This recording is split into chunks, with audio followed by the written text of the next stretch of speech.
श्री गणेशाय नमः। ओम श्री दुर्गा देव्ये नमः। ओम श्री दुर्गाये नमः। ओम श्रीमद्देवी भागवत महापुराण ब्रह्म द्वितीय खंड। तुम्हें माता च पिता तुमेव, तुम्हें बंधु सखा तुमेव, तुम्हें विद्याधनं तुमेव, तुम्हें शर्मं देव देव। ओम नमः चंडिकाय नमः। ओम श्री दुर्गा देव्ये नमः। ओम श्री दुर्गाये नमः। अर्थ त्रिंशोध्याय। दिव्य लोकों की प्राप्ति कराने वाले पुण्य कर्मों का वर्णन।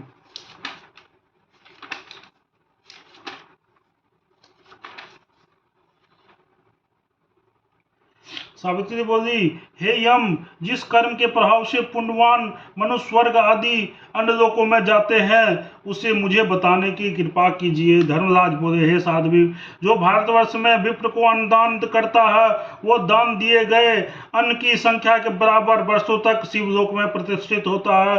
अन्नदान महादान है। जो अन्य लोगों को भी अन्नदान करता है वो भी अनेक अन्न के दानों की संख्या के बराबर वर्षों तक शिवलोक में प्रतिष्ठा प्राप्त करता है। अन्नदान से बढ़कर ना कोई दान हुआ है ना होगा। इस दान में पात्र परीक्षा अथवा समय संबंधी नियम की कोई आवश्यकता नहीं होती है। ये साध्वी, यदि कोई मनुष्य देवताओं अथवा ब्राह्मणों का आसन का दान करता है वो 10,000 वर्षों तक विष्णु लोक में निवास करता है। जो मनुष्य ब्राह्मणों को दूध देने वाली दिव्य गाय प्रदान करता है वो उस गाय के शरीर में विद्वान रोमों की संख्या के बराबर वर्षों तक विष्णु लोक में प्रतिष्ठित रहता है। साधारण दिनों के अपेक्षा पुण्य दिनों में दिए गए गोदान का फल 4 गुना, तीर्थों में 100 गुना, नारायण क्षेत्र में गोदान का फल करोड़ गुना होता है। जो मनुष्य भारतवर्ष में भक्ति पूर्वक ब्राह्मणों को गाय प्रदान करता है वो 10,000 वर्षों तक चंद्रलोक में निवास करता है। जो व्यक्ति किसी ब्राह्मणों को वह मुखी प्रसव करती हुई गाय का दान करता है वो उस गाय के शरीर में विद्वान रोमों की संख्या के बराबर वर्षों तक विष्णु लोक में प्रतिष्ठित होता है। जो मनुष्य ब्राह्मण को स्वच्छ तथा मनोहर छत्र प्रदान करता है वो 10,000 वर्षों तक वरुण लोक में आनंदित रहता है। ये साध्वी, जो मनुष्य पीड़ित शरीर वाले दुखी ब्राह्मण को एक जोड़ा वस्त्र प्रदान करता है वो 10,000 वर्षों तक वायु लोक में प्रतिष्ठित प्राप्त करता है। जो व्यक्ति किसी ब्राह्मण को वस्त्र सहित 100 ग्राम का अर्पण करता है वो चंद्रमा तथा सूर्य की स्थित पर्यंत वैकुंठ में प्रतिष्ठा प्राप्त करता है। जो मनुष्य किसी ब्राह्मण को दिव्य तथा मनोहर शैया का दान करता है वो चंद्रमा तथा सूर्य के स्थित काल तक चंद्रलोक में प्रतिष्ठित होता है। जो देवताओं तथा ब्राह्मणों को दीपक का दान करता है वो मरणोत्तर पर्यंत अग्नि लोक में वास करता है। भारतवर्ष में जो मनुष्य ब्राह्मणों को हाथी का दान करता है वह इंद्र की आयु पर्यंत उनके आधे आसन पर विराजमान रहता है। भारतवर्ष में जो मनुष्य ब्राह्मणों को अश्व का दान करता है जो जब तक 14 इंद्रियों की स्थिति बनी रहती है तब तक वरुण लोक में आनंद प्राप्त करता है। जो व्यक्ति ब्राह्मण के लिए उत्तम शिविका का दान करता है वो भी 14 इंद्रियों के स्थित प्रयत्न वरुण लोक में प्रतिष्ठा प्राप्त करता है। साध्वी, जो मनुष्य ब्राह्मणों को उत्तम वटिका प्रदान करता है वो मरणोत्तर प्रयत्न वायु लोक में प्रतिष्ठित होता है। जो व्यक्ति ब्राह्मणों को पंखा तथा श्वेत चंबर का दान करता है वो निश्चित रूप से 10,000 वर्षों तक वायु लोक में प्रतिष्ठा प्राप्त करता है। जो मनुष्य धान तथा रत्न का दान करता है वो दीर्घायु तथा विद्वान होता है। दान देने वाला तथा लेने वाला दोनों निश्चय ही वैकुंठ लोक में चले जाते हैं। जो मनुष्य भारतवर्ष में निरंतर भगवान श्री हरि की नाम का जप करता है वह दीर्घजीवी होता है और मृत्यु उससे सदा दूर रहती है। भारतवर्ष में जो विद्वान पुरुष पूर्णिमा की रात के कुछ शेष रहने पर दोष उकराता है वो जीवन मुक्त होता है। इस लोक में सुख भोग कर वो अनंत में विष्णु के धाम को प्राप्त होता है और वहां 100 मनवंतर की अवधि तक निश्चिंत रूप से निवास करता है। उत्तरा फागुन की नक्षत्र में यह उत्सव मनाने पर उससे भी 2 गुना फल प्राप्त होता है। वो व्यक्ति कल पर्यंत जीवित रहता है, ऐसा ब्रह्मा जी ने कहा है। भारतवर्ष में जो मनुष्य ब्राह्मणों को तिल का दान करता है वो तिलों की संख्या के बराबर वर्षों तक शिव जी के धाम में आनंद प्राप्त करता है, वहां से पुनः उत्तम योनि में जन्म पाकर वो दीर्घ काल तक जीवित रहते हुए सुख भोगता है। तिल से परिपूर्ण तांबा के पात्र दान करने से उससे भी दुगना फल प्राप्त होता है। भारत में जो मनुष्य उपभोग करने योग्य पतिव्रता तथा सुंदर कन्या को अलंकारों तथा वस्त्रों से विभूषित करता है, उसे किसी ब्राह्मणों को भार्या के रूप में अर्पण करता है, वो 14 इंद्रियों के स्थित पर्यटन चंद लोगों को प्रतिष्ठा प्राप्त करता है और वहां पर स्वर्ग के अप्सराओं के साथ दिन रात आनंद प्राप्त करता है।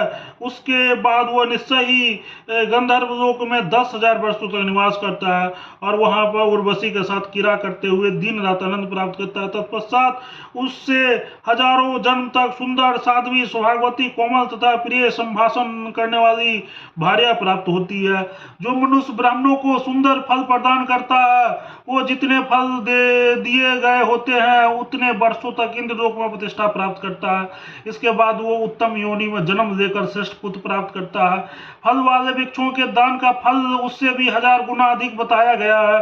जो मनुष्य ब्राह्मणों को केवल फल दान करता है वो भी दीर्घ काल तक स्वर्ग में निवास करके पुनः भारतवर्ष में जन्म ग्रहण करता है। भारतवर्ष में जो मनुष्य अनेक प्रकार के दिव्य द्रव्यों से युक्त तथा नानाविध धान्यों से परिपूर्ण विशाल भवन ब्राह्मणों को प्रदान करता है वो 100 मरणोत्तर तक देवलोक में निवास करता है, तो अंतर उत्तम योनि में जन्म पाकर वो महान धनाढ़ हो जाता है।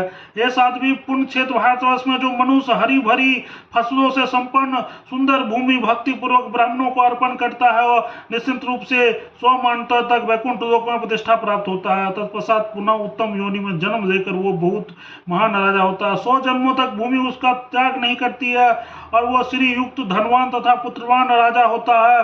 जो व्यक्ति उत्तम गौशाला तथा 5 ब्राह्मणों को प्रदान करता है वो 1,00,000 मरणोत्तर तक वैकुंठ लोक में प्रतिष्ठित होता है। तत्पश्चात श्रेष्ठ कुल में जन्म पाकर वो लाखों गांवों से संपन्न हो जाता है और लाख जन्मों तक भूमि उसका साथ नहीं छोड़ती है। भारत भूमि पर जो मनुष्य ब्राह्मणों को उत्तम प्रजाओं से युक्त उत्कृष्ट पकी हुई फसलों से संपन्न तथा अनेक प्रकार की कमल युक्त जलाशयों वृक्षों फलों तथा लताओं से सुशोभित नगर प्रदान करता है वो 10,00,000 इंद्रियों की स्थित पर्यटन कैलाश पर सुप्रतिष्ठित होता है। इसके बाद वह भारतवर्ष में उत्तम योनि में जन्म लेकर राजेश्वर होता है और लाखों नगर प्राप्त करता है, इसमें संदेह नहीं है। 10,000 वर्षों तक धरा उस मनुष्य का साथ नहीं छोड़ती है, वह निश्चित रूप से पृथ्वी तल पर सर्वदा महान ऐश्वर्य से संपन्न रहता है। जो मनुष्य अत्यंत उत्तम तथा मध्यम श्रेणी वाले प्रजाओं की परिपूर्ण बावली तगार से युक्त तथा अनेक प्रकार के वृक्षों से संपन्न 100 नगरों का दान किसी द्विज को करता है वह करोड़ों मन्वंतर की अवधि तक वैकुंठ लोक में प्रतिष्ठा प्राप्त करता है और फिर से उत्तम वंश में जन्म लेकर जम्बद्वीप का अधिपति होता है और जैसे वो इंद्र स्वर्ग में सुशोभित होता है वैसे वो परम ऐश्वर्यवान होकर पृथ्वी लोक में शोभा प्राप्त करता है। करोड़ों जन्मों तक पृथ्वी उसका साथ नहीं छोड़ती और वो महान राजेश्वर के रूप में प्रतिष्ठित होकर कल्प के अंत तक जीवित रहता है। जो मनुष्य ब्राह्मणों को अपना संपूर्ण अधिकार दे देता है उससे अंत में चौगुना फल प्राप्त होता है, इसमें संशय नहीं है। जो व्यक्ति तपस्वी ब्राह्मणों को जम्बद्वीप का दान देता है वो अनंत में 100 गुना फल प्राप्त करता है, इसमें संदेह नहीं है। जम्बद्वीप की भूमि का दान करने वाला समस्त तीर्थों निवास करने वाले समस्त सभी तपस्याओं रत रहने वाले संपूर्ण श्रेष्ठ स्थानों में निवास करने वाले अपने सर्वस्व दान करने वाले तथा समस्त प्रकार की सिद्धियों को प्राप्त कर किए हुए परमेश्वरी जगदम्बा के भक्तों को पुनः संसार में जन्म नहीं लेना पड़ता है। भगवती जगदम्बा के उपासकों को समक्ष असंख्य ब्रह्माओं का लय हो जाता है, किंतु वे भगवती भुवनेश्वरी के परम धाम मणिद्वीप में निवास करते रहते हैं। भगवती के मंत्र की उपासना करने वाले पुरुष मानव शरीर त्यागने के अनंतर जन्म मृत्यु एवं जरा रहित ऐश्वर्यमय दिव्य रूप धारण करके उन भगवती की स्वरूप मुक्ति प्राप्त कर उनकी सेवा में सदा संलग्न रहता है। वे मणिद्वीप में निवास करते हुए खंड प्रलय का अवलोकन करते रहते हैं। देवता सिद्ध तथा समस्त विश्व एक निश्चित अवधि पर नष्ट हो जाता है, किंतु जन्म मृत्यु और जरा से रहित देवी भक्त विनाश को प्राप्त नहीं होते हैं। जो मनुष्य कार्तिक महीना में भगवान श्री हरि को तुलसी अर्पण करता हुआ श्री हरि के धाम में 3 युगों तक आनंद पूर्वक निवास करता है, तदनंतर उत्तम कुल में जन्म लेकर निश्चित रूप से भगवान की भक्ति प्राप्त करता है। इस भारत भूमि में रहने वाले जितेंद्रिय पुरुषों में अति श्रेष्ठ हो जाता है।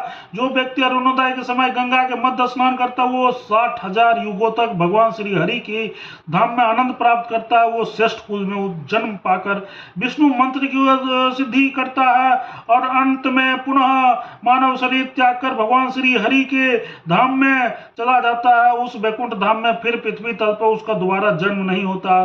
भगवान का स्वरूप प्राप्त करके वह सदा उनकी सेवा में संलग्न रहता है। जो व्यक्ति प्रतिदिन गंगा में स्नान करता है वह सूर्य की भांति पृथ्वी लोक में पवित्र माना जाता है और उससे पग पग पास में यज्ञ का फल मिलता है। यह सर्वथा निश्चित है। उसकी चरण रज से पृथ्वी तत्काल पवित्र हो जाती है। अंत में वो वैकुंठ धाम पहुंचकर सूर्य तथा चंद्रमा की स्थिति पर्यंत वहां आनंद प्राप्त करता है। तदनंतर उत्तम कुल में पुनः जन्म लेकर उससे अवश्य ही भगवान श्री हरि की भक्ति सुलभ होती है। वह जीवन मुक्त परम तेजस्वी तपस्वियों के श्रेष्ठ सर्वधर्म परायण निर्मल हृदय विद्वान तथा जितेंद्रिय होता है। मीन तथा कर्कट राशि पर रहते समय सूर्य अत्यधिक तपते हैं। जो पुरुष उस समय भारतवर्ष में श्वासित जल का दान करता है वह 14 इंद्रियों के स्थित पर्यंत कैलाश से आनंद भोगता है। तत्पश्चात उत्तम योनि में जन्म पाकर रूपवान सुखी शिव भक्त तेजस्वी तथा वेद वेदांग का परगामी विद्वान होता है। जो मनुष्य वैशाख महीने में ब्राह्मणों को सूत का दान करता है वो उस सूत के कणों की संख्या के बराबर वर्षों तक शिवलोक में आनंद पूर्वक निवास करता है। भारतवर्ष में जो मनुष्य कृष्ण जन्माष्टमी के व्रत करता है वो अपने 100 जन्मों में किए गए पापों से छूट जाता है। 100 जन्म में किए गए पापों से छूट जाता है, इसमें संदेह नहीं है। जब तक 14 इंद्रियों की स्थिति बनी रहती है तब तक वो वैकुंठ लोक में आनंद भोग करता है। इसके बाद पुनः उत्तम योनि में जन्म लेकर निश्चित रूप से भगवान श्री कृष्ण की भक्ति प्राप्त करता है। इस भारतवर्ष में जो मनुष्य शिवरात्रि का व्रत करता है वो 7 मंत्रों के काल तक शिवलोक में आनंद से रहता है। जो मनुष्य शिवरात्रि के दिन भगवान शंकर को बिलपत्र अर्पण करता है वो बिलपत्रों की जितनी संख्या है उतने वर्षों तक उस शिवलोक में आनंद भोगता है। पुनः श्रेष्ठ योनि प्राप्त करके वो निश्चित रूप से शिव भक्ति प्राप्त करता है। विद्या पुत्र श्री प्रजा तथा भूमि इन सबसे सदा संपन्न रहता है। जो व्यक्ति चैत्र अथवा माघ के पूरे मास भर आधे मास 10 दिन अथवा 7 दिन तक भगवान शंकर की पूजा करता है और हाथ में बेत लेकर भक्ति पूर्वक उनके सम्मुख को नर्तन करता है वह उपासना के दिनों की संख्या के बराबर युगों तक शिवलोक में प्रतिष्ठा प्राप्त करता है। जो मनुष्य भारतवर्ष में श्री राम नवमी का व्रत संपन्न करता है वह विष्णु के धाम में 7 मंत्र तक आनंद करता है। पुनः उत्तम योनि में जन्म पाकर निश्चित रूप से ही राम की भक्ति प्राप्त करता है और जितेंद्रियों की सर्वश्रेष्ठ एक महान धनी होता है। हे साध्वी, जो मनुष्य विधि पूर्वक विविध प्रकारों के नैवेद्य उपहार सामग्रियों धूप दीप और पुष्पोपचार से द्वारा भगवती प्रकृति की सदा शारदीय महापूजा करता है तथा उस अवसर पर नित्य गीत वाद आदि के द्वारा अनेक विध मंगलोत्सव मनाता वो 7 मंत्रों की अवधि तक शिवलोक में निवास करता है। पुनः उत्तम योनि में जन्म पाकर वह मनुष्य निर्मल बुद्धि अपार संपत्ति तथा पुत्र पुत्रों से अभिवृद्धि प्राप्त करता है और हाथी घोड़े आदि वाहनों से संपन्न तथा महान प्रभावशाली राजेश्वर हो जाता है, इसमें कोई संदेह नहीं है। शारदीय नवरात्रि के शुक्ल अष्टमी के तिथि से प्रारंभ करके एक पक्ष तक नित्य पवित्र भारत भूमि पर जो मनुष्य भक्ति पूर्वक उत्तम षोडशोपचार अर्पित करके भगवती महालक्ष्मी की पूजा करता है वह 14 इंद्रियों के काल पर्यंत गोलक में निवास करता है। तत्पश्चात उत्तम कुल में जन्म लेकर वो राजेश्वर बनता है। जो भारतवर्ष में कार्तिक पूर्णिमा को सैकड़ों गोपों तथा गोपियों के साथ लेकर रासमंडल में संबंधी उत्सव मनाकर शिला पर या प्रतिमा में 16 प्रकार के के पुजन 4 में भक्ति पूर्वक राधा सहित श्री कृष्ण के पूजा संपन्न करता है। वो ब्रह्मा जी के स्थित प्रयत्न गोलक में निवास करता है। पुनः भारतवर्ष में जन्म पाकर वो श्री कृष्ण की स्थिर भक्ति प्राप्त करता है। भगवान श्री हरि का कर्म शरीर भक्ति तथा उनका मंत्र प्राप्त करके देह त्याग कर अनंतर वो पुनः गोलक चला जाता है।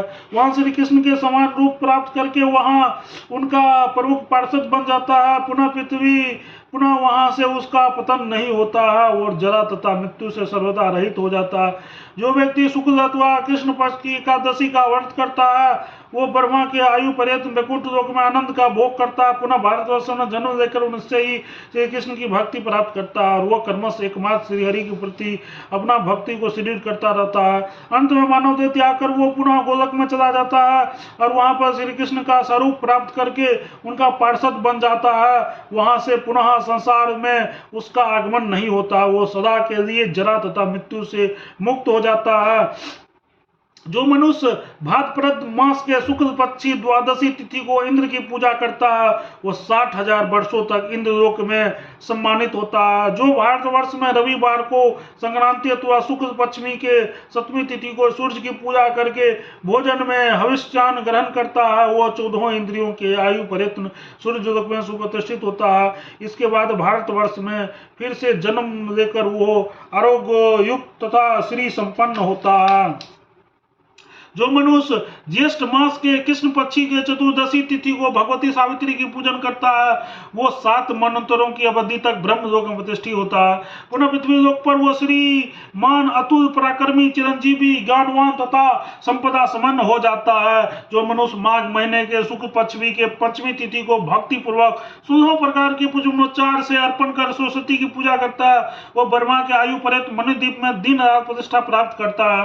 पुनः जन्म ग्रहण करके महान कवि तथा पंडित होता है। भारतवर्ष में जो जीवन भर भक्ति से संपन्न होकर ब्राह्मणों को नित्य गो और स्वर्ण आदि का प्रदान करता है वह उस गो के शरीर में जितने रोम होते हैं उससे भी 2 गुने वर्षों तक विष्णु लोक में वास करता है। वहां भगवान श्री हरि के साथ मंगलमय क्रीड़ा तथा उत्सव करते हुए वह आनंद का भोग करता है। तत्पश्चात पुनः भारतवर्ष में जन्म पाकर श्री संपन्न पुत्रवान विद्वान ज्ञानवान तथा हर प्रकार से सुखी राजेश्वर के रूप में प्रतिष्ठित होता है।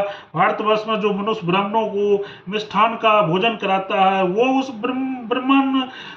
ब्राह्मण के शरीर में जितने रोम होते हैं उतने वर्षों तक विष्णु लोक में आनंद प्राप्त करता है। तत्पश्चात वहां से पुनः इस लोक में जन्म लेकर वो सुखी धनवान विद्वान दीर्घजीवी श्रीमान तथा तुलनीय पराक्रम वाला होता है।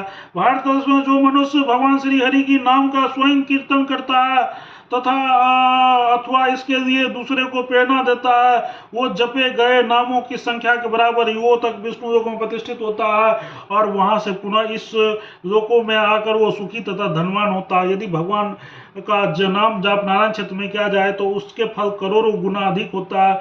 जो मनुष्य नारायण क्षेत्र में भगवान श्री हरि का नाम का 1 करोड़ जप करता हुआ संपूर्ण पापों से रहित होकर जीवन मुक्त हो जाता है। यह सत्य है, उसका पुनर्जन्म नहीं होता। यह वैकुंठ लोक में प्रतिष्ठित होता है, वो भगवान विष्णु का स्वरूप प्राप्त कर देता है और वहां से उनका पतन नहीं होता है। इस प्रकार वहां भगवान विष्णु की परम भक्ति सुलभ कर देता है और अंत में उससे भगवान विष्णु की स्वरूप मुक्ति प्राप्त हो जाती है। जो मनुष्य प्रतिदिन पार्थिव लिंग बनाकर शिव की पूजा करता है और जीवन पर्यंत इस नियम का पालन करता है वो शिवलोक को प्राप्त करता है और उस पार्थिव लिंग में विद्वान रजकणों की संख्या के बराबर वर्षों तक शिवलोक में प्रतिष्ठित होता है। वहां से परत भारतवर्ष में जन्म लेकर वो महान राजा होता है। जो मनुष्य प्रतिदिन सालग्राम का पूजन करता है और सालग्राम से लाके जल का पान करता है वो 100 ब्रह्मा की आयु तक वैकुंठ लोक में प्रतिष्ठित प्राप्त करता है। उसके बाद फिर से जन्म लेकर भगवान श्री हरि की दुर्लभ भक्ति प्राप्त करता है, पुनः विष्णु लोक में सुप्रतिष्ठित होता है, उसका पतन नहीं होता है। जो मनुष्य तपों तथा व्रतों से संपन्न कर देता है वो 14 इंद्रियों के काल पर्यंत वैकुंठ में निवास करता है और वहां पर पुनः भारतवर्ष में जन्म ग्रहण कर वो महान सम्राट होता है। तदनंतर वो मुक्त हो जाता है और फिर उसे दोबारा जन्म नहीं लेना पड़ता है। जो सभी तीर्थों में स्नान तथा पृथ्वी की प्रदक्षिणा कर देता है वो निर्वाण पद को प्राप्त होता है, पुनः पृथ्वी लोक में उसका जन्म नहीं होता है। जो पुण्य क्षेत्र भारतवर्ष में अश्वमेध यज्ञ करता है वह उसके अश्व के शरीर में जितने रोए होते हैं उतने वर्षों तक इंद्र के आधे आसन पर विराजमान रहता है। राजसूय यज्ञ करने से मनुष्य इससे भी 4 गुना फल प्राप्त करता है। भगवती यज्ञ सभी यज्ञों में श्रेष्ठ कहा गया है। वरानन ने विष्णु और ब्रह्मा ने पूर्व काल में इस यज्ञ को किया था। त्रिपुरासुर का वध करने के लिए महादेव शंकर जी ने इस यज्ञ को संपन्न किया था। सुंदरी यह शक्ति यज्ञ संपूर्ण यज्ञों में प्रधान है। तीनों लोक में इस यज्ञ से समान कोई यज्ञ नहीं है। यह 7वीं पूर्व काल की बात है। दक्ष प्रजापति ने महान उत्सव के साथ भगवती का यज्ञ किया था, जिसमें दक्ष प्रजापति तथा शंकर में परस्पर कलह हो गया था। क्रोध में आकर ब्राह्मणों ने नंदी ने ब्राह्मणों को शाप दिया था, इसलिए चंद्रमा के मस्तक पर धारण करने वाले शिव ने दक्ष के यज्ञ का विध्वंस कर डाला था। प्राचीन काल में दक्ष प्रजापति धर्म कश्यप शेषनाग मुनि कदम स्वयं भगु मनु उनके पुत्र प्रियवर शिव सनत कुमार कपिल तथा ध्रुव ये लोग भगवती यज्ञ संपन्न कर चुके हैं। देवी यज्ञ करने वाला पुरुष हजारों राजसूय यज्ञों का फल निश्चित रूप से प्राप्त कर लेता है। देवी यज्ञ से बढ़कर फल प्रदान करने वाला कोई यज्ञ नहीं, ऐसा वेद में कहा गया है। देवी यज्ञ करने वाला 100 वर्ष तक जीवित रहकर अंत में जीवन मुक्त हो जाता है। यह सत्य है। वो इस लोक में ज्ञान तथा जप में साक्षात भगवान श्री विष्णु के तुल्य हो जाते हैं। हे वत्स्य, हे भामिनी, जिस प्रकार देवताओं में विष्णु भक्त में नारद, शास्त्रों में वेद, वर्णों में ब्राह्मण, तीर्थों में गंगा, पुण्यात्मा पवित्रों में शिव, व्रतों में एकादशी, पुष्पों में तुलसी, नक्षत्रों में चंद्रमा, पक्षियों में गरुड़, स्त्रियों में मूल प्रकृति राधा सरस्वती तथा पृथ्वी, सालग्राम तथा चंचल, इंद्रियों में मन, प्रजापति में ब्रह्मा, प्रजाओं में राजा, वनों में वृंदावन, वर्षों में भारतवर्ष, श्री मान लोगों में श्री, विद्वानों में सरस्वती, पवित्राओं में भगवती दुर्गा, सुभागवती, श्री कृष्ण, भार्याओं में राधा सर्वोपरि है। उसी प्रकार समस्त यज्ञों में देवी यज्ञ श्रेष्ठ है। 100 अश्वमेध यज्ञ करने से मनुष्य इंद्र पद पा जाता है और 1000 अश्वमेध यज्ञ करके राजा पृथु ने विष्णु पद प्राप्त किया था। संपूर्ण तीर्थों का स्नान, समस्त यज्ञों की दीक्षा, सभी व्रतों के तपों तथा 4 वेदों के पाठों का पुण्य और पृथ्वी का प्रदक्षिणा, इस सभी साधनों के फल स्वरूप शक्ति स्वरूपा भगवती जगदम्बा की सेवा सुलभ हो जाती है, जो प्राणी मोक्ष प्रदान कर देती है। पुराणों, वेदों तथा इतिहासों में सर्वत्र भगवती के चरण कमलों की उपासना को ही सारभूत बताया गया है। उन भगवती का चरित्र वर्णन, उनका ध्यान, उनके नाम गुणों का कीर्तन, उनके स्तुतियों का स्मरण, उनकी वंदना, उनका नाम जप, उनके चरणोदक, उनके नवेद, उन ग्रहण, यह सब नित्य संपादित करना चाहिए। साथ ही यह समस्तता सभी के लिए अभिष्ट भी है। हे वत्स्य, तुम निर्गुण परम ब्रह्म स्वरूपिणी परंपरा भगवती मूल प्रकृति की उपासना करो। अब तुम अपने पति को ग्रहण करो और सुखपूर्वक अपने भवन में निवास करो। मनुष्यों का यह मंगलमय कर्म विपाक मैंने तुमसे कह दिया है। यह प्रसंग सबके लिए अभिष्ट श्रेष्ठ तथा तत्व ज्ञान प्रदान करने वाला है। बोलो दुर्गा महारानी की जय। जय दुर्गा महारानी। हर हर महादेव।